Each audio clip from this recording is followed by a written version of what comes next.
Shalom semuanya. Bagaimana kabar Bapak Ibu? Semua baik-baik saja? Amin. Boleh nggak kita lihat kiri kanan terlebih dahulu? Tapi nggak usah sentuh-sentuh karena kita lagi social distancing semua. Katakan kepada mereka, saya bersyukur ada saudara di tempat ini.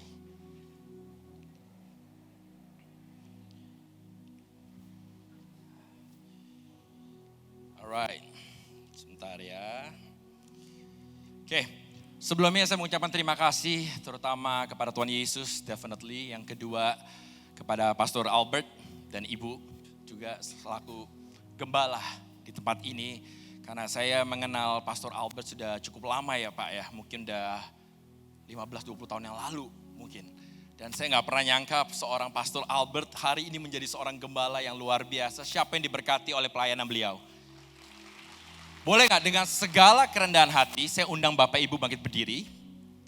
Arahkan pandangan Bapak Ibu kepada Pastor Albert dan Ibu. Kita membangun sebuah culture budaya.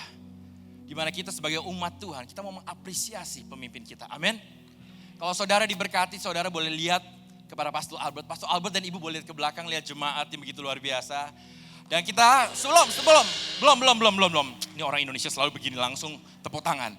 Dalam hitungan yang ketiga, saya mau ajak Bapak Ibu untuk kita katakan terima kasih sebesar-besarnya. Sudah itu kita beri tepuk tangan kepada mereka. Siap semua saudara? Oke, dalam hitungan ketiga. 3, 2, 1. Kita katakan terima kasih.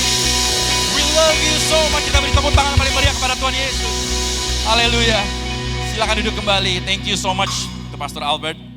Terima kasih tim Praise and Worship. Tetap ada di sini ya? Aman, alright. Saya minta pemain keyboard bantu biar suasana surgawi ada di tempat ini. Haleluya. Perkenalkan terlebih dahulu nama saya JJ Simko Putra. Tadi udah ada sedikit introduction daripada Pastor Albert. Saya sudah menikah, sudah 12 tahun, dikaruniakan 2 anak. Yang pertama namanya Nicole, 11 tahun. Dan yang kedua namanya JT, itu dia 8 tahun. Kenapa namanya JT? Atau mungkin Bapak Ibu bingung kenapa nama saya JJ? Itu singkatan, Janto Junior. Saya tahu gak kreatif, nanti bisa ngomong bapak saya sendiri.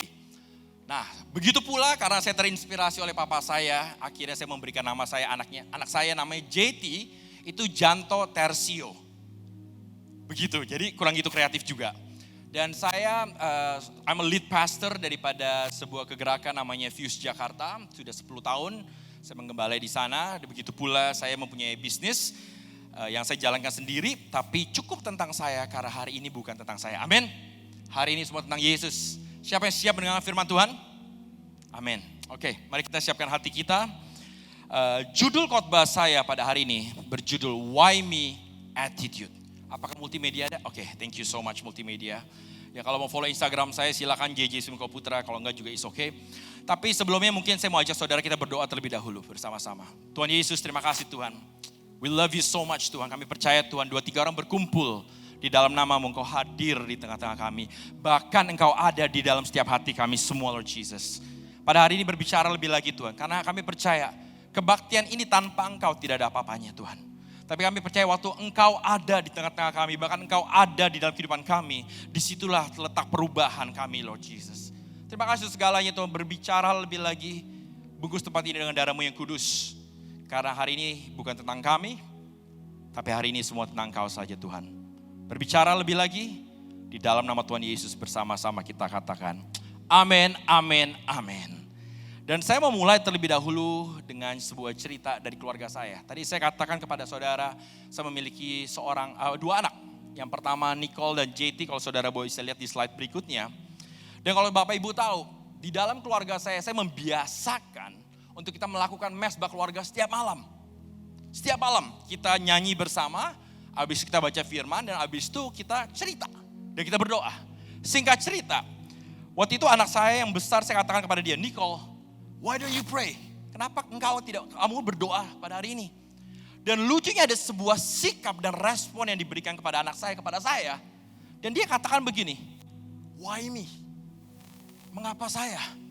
Saya bilang sama anak saya, kamu kan bisa berdoa. Kamu bisa kan berdoa untuk daddy, mami, untuk teman-teman, pembantu, dan semua orang yang ada. You can pray. Janganlah dad. Yaudah deh, saya pikir anak saya yang pertama gak mau, anak yang kedua. JT kamu berdoa nih malam. Dan respon yang sama diberikan kepada dari anak saya. Dan dia katakan, jangan aku lah Dad. Saya gak bisa, Daddy aja kan suka doa. Daddy kan suka khotbah sama Mami, Daddy Mami aja. Dan enggak stop sampai di sana. Karena saya selalu memperlakukan semua orang yang bekerja dengan kami maupun asisten rumah tangga pun. Kami melakukan hal yang sama. Di mana pada saat itu salah satu mbak kami ulang tahun. Dan saya bilang kepada anak saya sekali lagi, why don't you pray? Kenapa kamu gak doain mbak? Dan akhirnya anak saya bilang, aduh Dad, saya gak bisa. Saya kalau doa pakai bahasa Inggris, nanti mbak gak ngerti. Gak apa-apa. Kamu doa, nanti Daddy translate, Daddy terjemahkan. It's okay. Dan akhirnya anak saya bilang, enggak lah Daddy lagi, Daddy aja deh. Dan dari situ kayak saya kesal sekali. Kenapa sih ini anak begini? Dan tanpa disadari saya diingatkan kembali sekitar mungkin tahun 97, udah lama. Itulah pertama kali saya terima Tuhan Yesus sebagai juru selamat secara pribadi. Dan pada saat itu saya ingat sekali bahwa saya masih baru mengenal Tuhan. Saya belum ikut pendalaman Alkitab. Singkat cerita gembala saya katakan kepada saya kayak, J kamu doain dong orang lain. J kamu ada di sini punya maksud dan tujuan loh. Kamu tolong dong telepon ke si A, si B. Dan ternyata saya ingat respon yang sama dari anak saya keluarkan pada saat itu di mana saya katakan, kenapa saya? Saya gak ada apa-apanya. Aduh saya baru kenal Tuhan beberapa bulan lalu. Mendingan orang lain saja. Mendingan mungkin Pastor Albert aja atau ibu saja. Yang lain deh, not me, jangan saya. Dan saya teringat akan hal itu semua. Padahal kita tahu tujuan saudara dan saya ada di bumi ini cuma satu. Cuma memberitakan firman Tuhan kepada semua orang yang ada di luar sana. Dan saya tahu kita dipanggil untuk menjadi serupa dengan Tuhan. Bahkan saya percaya di gereja ini, Jesus Center Church, kita sudah belajar membangun hubungan secara vertikal kepada Tuhan. Dan bukan cuma sekedar membangun hubungan dan mengenal saja, no. Tapi apakah saudara menghidupi? Dan waktu saudara udah menghidupi, jangan stop sampai di sana. Karena saya perhatikan banyak gereja hanya stop dalam mengalami selesai. Tapi jangan pernah lupa, Tuhan bilang apa? Loving God dan loving people. Ada bagian horizontal di mana saudara dan saya harus lakukan setelah saudara menerima karya salib Kristus. Tapi kebanyakan kita sebagai orang percaya, kita terlalu fokus terhadap diri kita sendiri. Dan kita katakan jangan saya, dia saja. Saya gak bisa apa-apa. Akhirnya kita menjadi orang yang egosentris. Semua tentang saya diberkati. Semua kemuliaan untuk Tuhan, yang lain ya udah. Itu yang terjadi sehingga akhir-akhir ini saya perhatikan gereja kehilangan esensi di dunia luar sana. Kita eksklusif. Hanya sekedar di 4 tembok ini cukup, yang lain sorry kalian gak boleh masuk karena ini ruang Maha Kudus, kalian di luar sana. Sedangkan saya belajar, Yesus tidak melakukan seperti itu. Justru Yesus lebih banyak di luar, bukan di 4 tembok. Karena apa? Kita ada, diberkati, penting gak? Penting. Tapi jangan stop sampai hari Minggu saja. Karena kenapa? Kekristenan bukan sebuah agama, tapi sebuah pengalaman hubungan yang saudara alami. Sesudah saudara alami the gospel, saudara gak tahan untuk bagikan ke orang sebelah. Karena saudara pernah ngalamin apa namanya kematian. Makanya pertobatan saya selalu katakan bukan cuma sekedar saudara dulu berbuat jahat, sekarang saudara berbuat baik. No. Pertobatan itu jauh lebih dalam. Dimana sebelumnya apapun yang Bapak Ibu lakukan, itu hakikat kita, neraka, titik. Mati. Maka dikatakan apa? From death to life. Dari kematian pindah kepada kehidupan. Itu gak main-main loh kalau kita mengerti kuasa daripada kematian dan kebangkitan Kristus bagi saudara dan saya. Kita tidak akan main-main dengan salib Kristus. Kita tidak akan main-main dengan kehidupan saudara yang sudah Tuhan percayakan. Karena saya terlalu percaya satu domba di mata Tuhan itu sangat penting. Maka Yesus memberikan perumpamaan. Dia tinggalkan 99 domba hanya untuk mencari yang satu saja. Makanya saya mau katakan kepada Bapak Ibu pada pagi hari ini. Hati-hati dengan sikap mengapa saya. Kenapa? Karena why me attitude brings us low self-esteem. Sikap mengapa saya membawa kita pada harga diri yang rendah. Slide berikutnya. Rasa tidak aman, tidak tahu berterima kasih, kenegatifan, mentalitas korban, dan perbandingan. Kalau saudara lakukan, kenapa saya? Kenapa saya? Hati-hati akan hal ini semua. Kenapa? Karena semua bergantung kepada apa yang saudara masuki di dalam pikiran kita. Maka di Amsal 4, di slide berikutnya, Amsal 4 ayat 23 dikatakan apa? Jagalah hatimu dengan segala kewaspadaan, karena dari situlah terpancar kehidupan. So ini gak main-main, dari situlah kehidupan saudara tergantung oleh pikiran kita.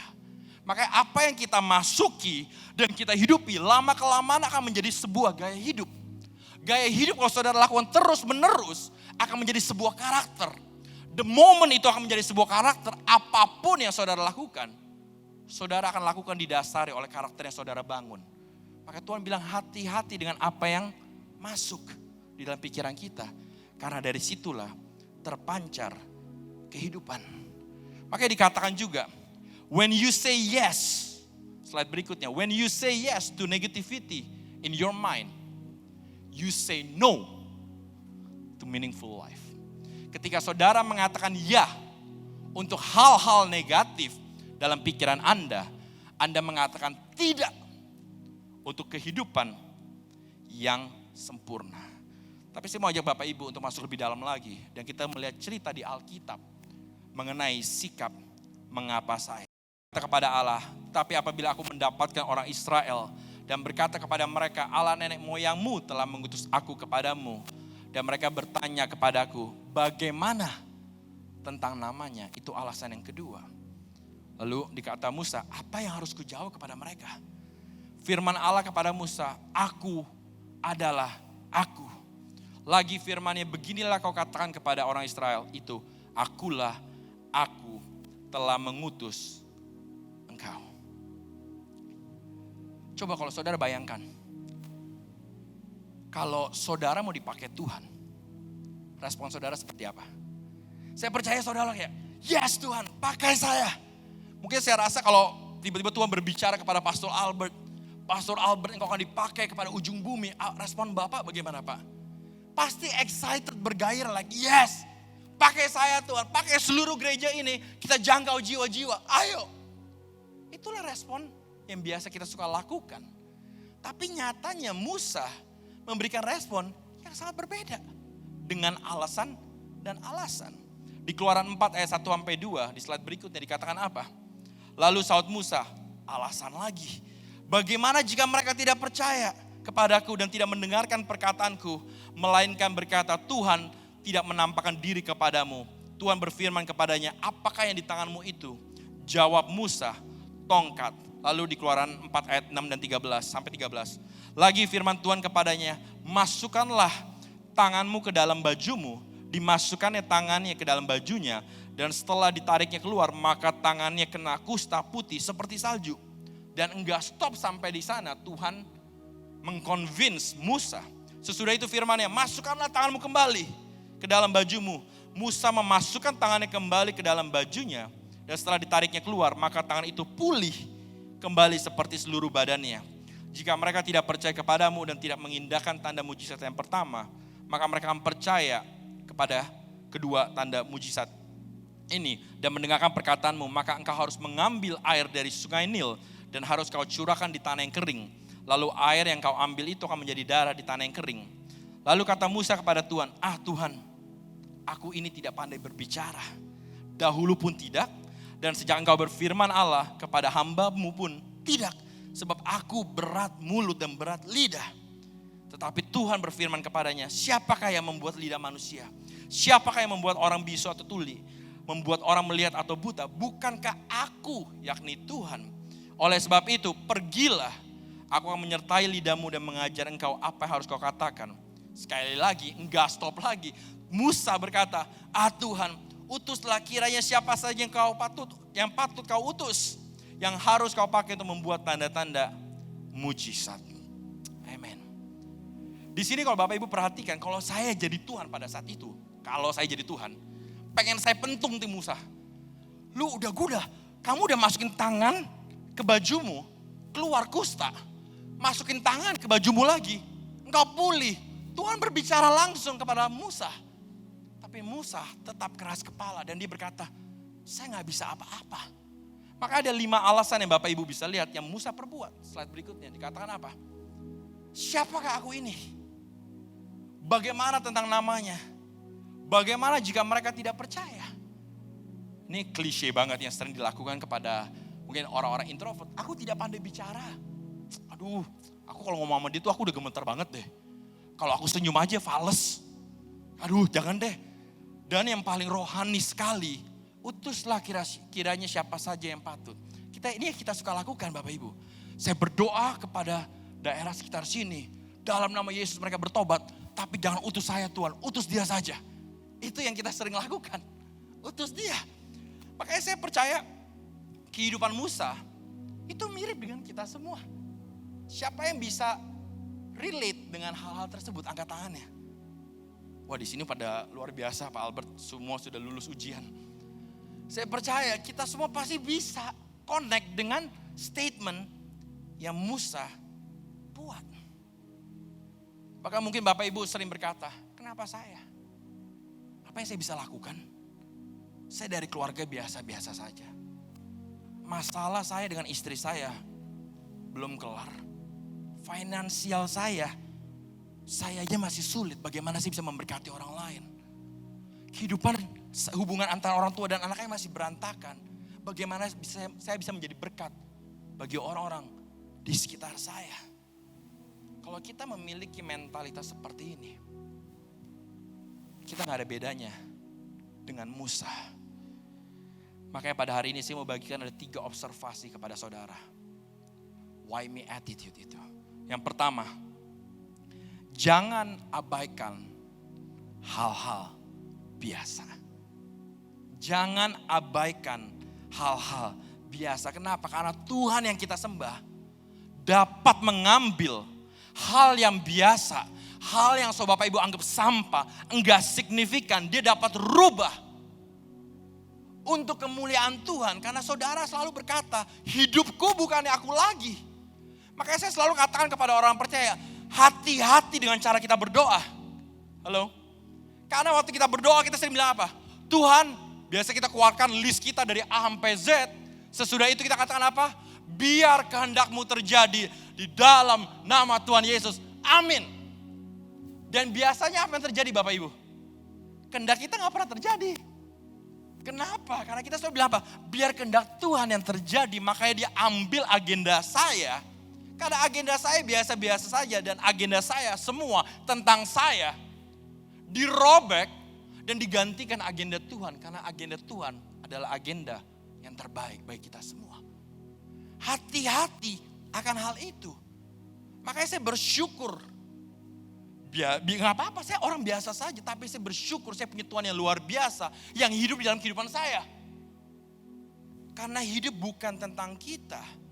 Dan saya mau bertanya kepada Bapak Ibu. Apa yang spesial dari tongkat Musa? Tongkat Musa gak ada spesialnya. Tongkat kayu biasa. Enggak dilapisi 24 karat emas. No. A normal staff.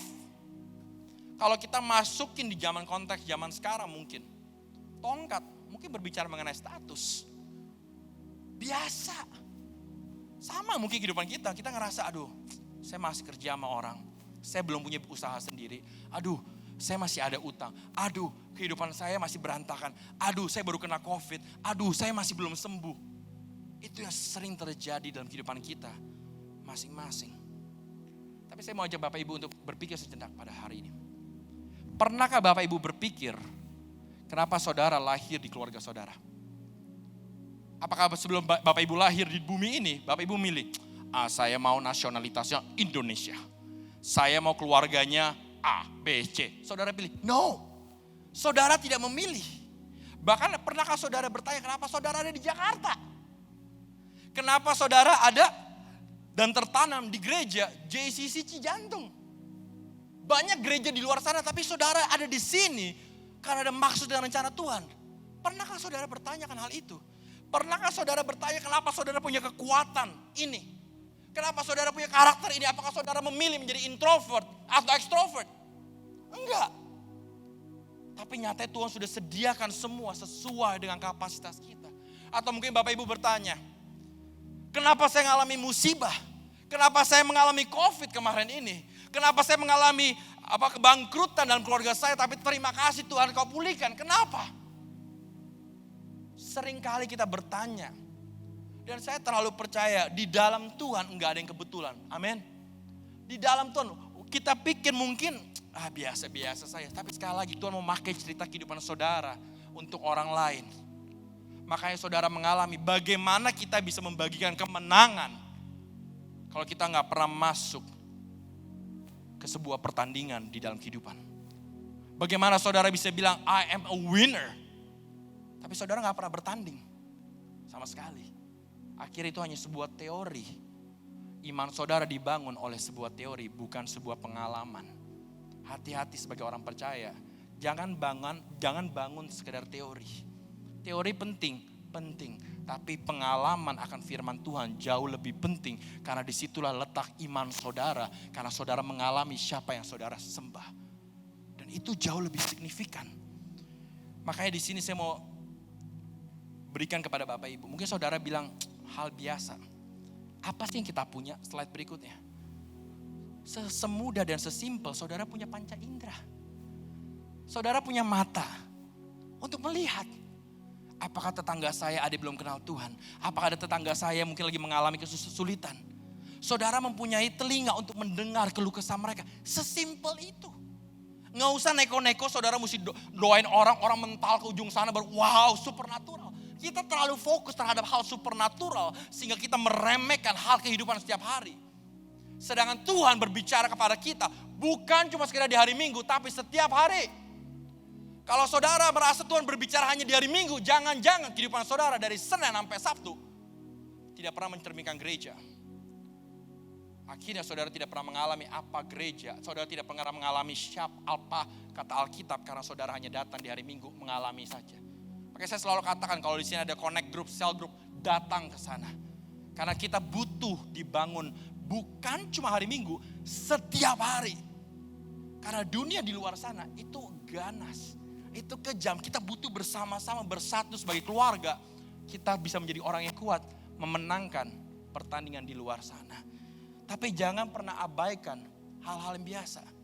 Saudara punya lidah, hal yang terkecil, simple, bisa membangun atau mengutuk orang.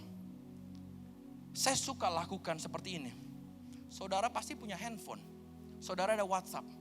Yang saya suka lakukan, saya suka kirim voice note kepada si A, si B yang mungkin saya lagi ngobrol sama dia atau teman saya. Saya selalu katakan kepada mereka, apa yang saya bisa doain.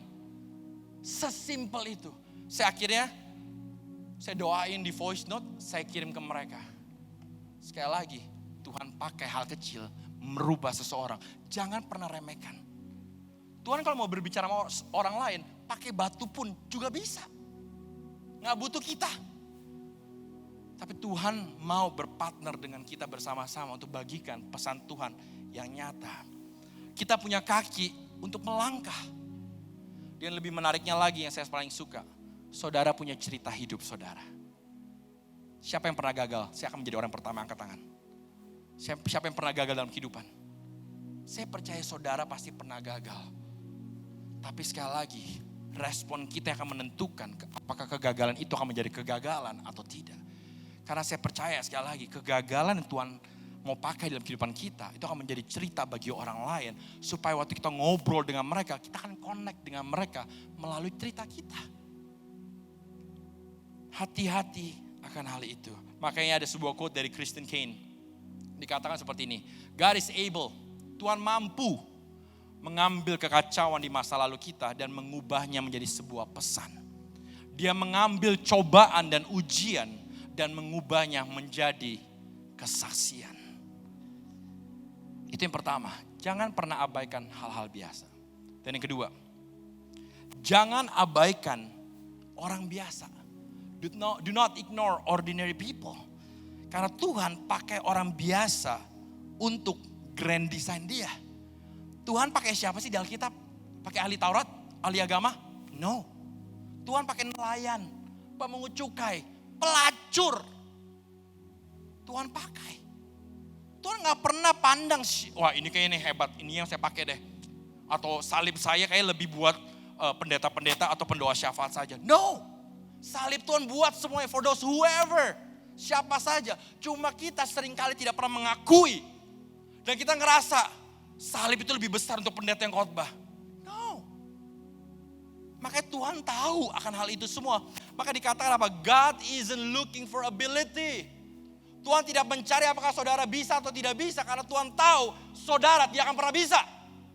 Makanya Tuhan Yesus harus datang 2000 tahun yang lalu mati. Dan di hari ketiga dia bangkit. Karena dia tahu kita semua gak bisa. Kita butuh Tuhan.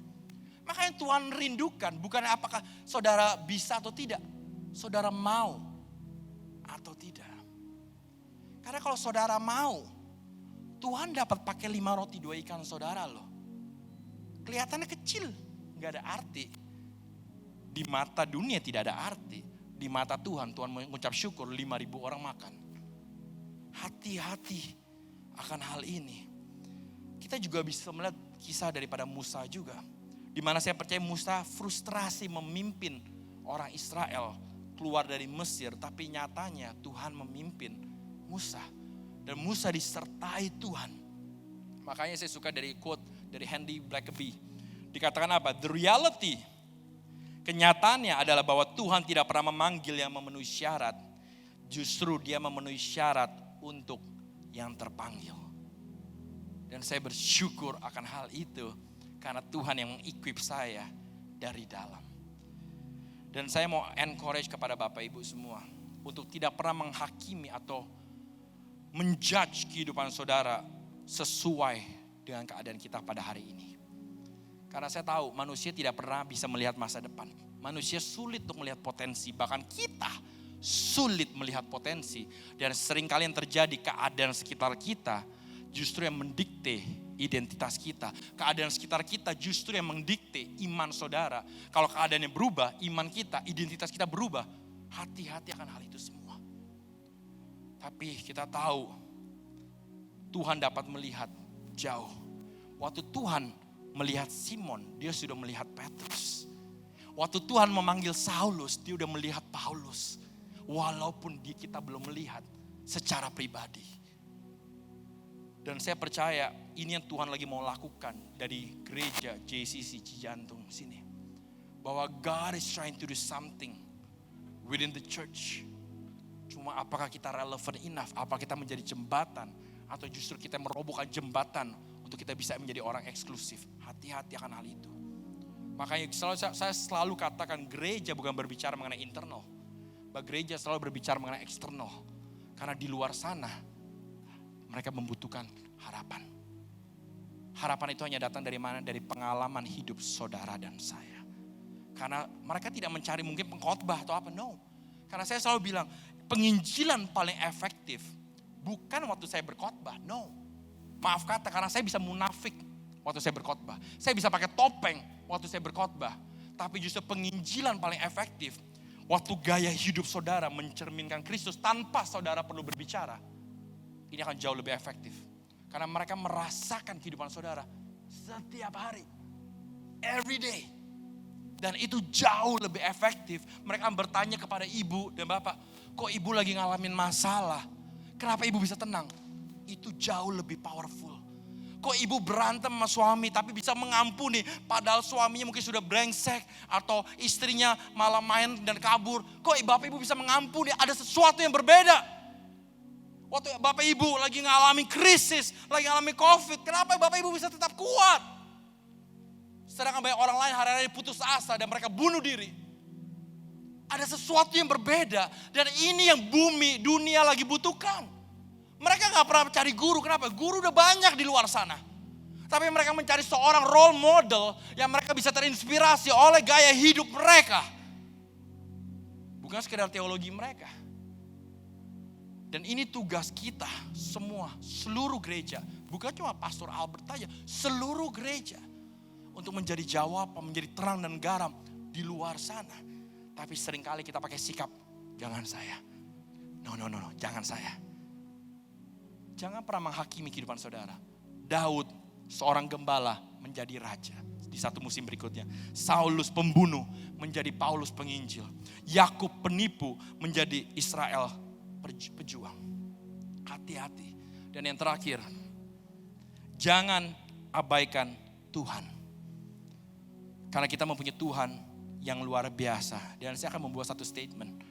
Apapun yang saudara lakukan, apapun itu, tanpa Tuhan, garis bawahi ini, tanpa Tuhan, itu tidak ada apa-apanya. Tapi saya bersyukur karena kita mempunyai Tuhan yang besar. Dia dapat mengubahkan kehidupan kita. Dan saya mau ingatkan kepada Bapak Ibu bersama pada pagi hari ini. Ada beberapa nama yang kita tahu. Ini hanya sekedar beberapa saja. Slide berikutnya boleh bantu. Dan saudara tahu, Tuhan katakan apa? Bukankah hidup kita semua adalah bait Allah Tuhan? Waktu bait Allah di dalam kita, berarti Tuhan Yesus ada di mana Bapak Ibu? Ada di dalam hati kita semua. Boleh pegang dada kita bersama-sama? Lihat ke kiri kanan, katakan kepada mereka, Yesus ada di sini. Yesus ada di sini. So nama-nama ini semua ada di sini. Di mana dia adalah Jehovah Jireh, Tuhan yang menyediakan.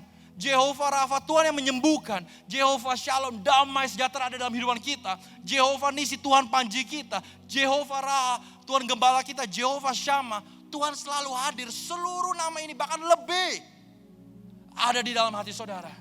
Ketahuilah itu. Kalau saudara membawa DNA Tuhan, membawa nama-nama ini, saya percaya cara saudara berjalan, cara saudara berpikir, cara saudara melihat orang akan berbeda. Kenapa? Karena Yesus ada di sini, di dalam hati kita semua. Jangan anggap remeh, hati-hati. Karena kalau saudara menganggap remeh kehidupan saudara, jangan-jangan saudara mendukakan Roh Kudus yang ada di dalam hati saudara. Padahal Tuhan di dalam hati saya jauh lebih hebat, jauh lebih besar. Tapi kita bilang apa? Udahlah, biasa-biasa aja. Tutup aja deh, malu saya Tuhan. Bayangkan perasaan Tuhan seperti apa. Padahal Tuhan yang kita punya lebih dari Superman, dia superior. More, dia punya semuanya. Bumi tumpuan kakinya. Tapi kita malu, kita minder, kita tutup. Jangan saya. Padahal Tuhan ada di sini, kita katakan jangan saya Tuhan. Padahal Tuhan mau melakukan sesuatu di dalam kehidupan Bapak Ibu semua. Yang nonton online maupun yang ada di offline ini. Jangan main-main akan hal ini semua. Makanya saya mau katakan kepada Bapak Ibu pada pagi hari ini pun juga. Di mana dunia membutuhkan orang-orang seperti kita. Mereka membutuhkan cahaya. Maka dikatakan dari John MacArthur. You are the only Bible some unbelievers will ever read.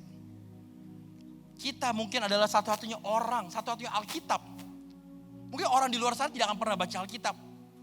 Tapi Bapak Ibu, kehidupan Bapak Ibu adalah Alkitab bagi orang di luar sana. Hati-hati, jangan remehkan hal itu. Dan yang menariknya juga dari almarhum Billy Graham, dikatakan apa? We are the Bible, the world is reading. Kita adalah Alkitab yang sedang dibaca dunia. We are the Christ, the world is needing. Kita adalah pernyataan iman yang dibutuhkan dunia. Bahkan kita adalah khotbah yang diperhatikan dunia. Bukan khotbah di hari Minggu karena mereka gak bakal pernah mau masuk.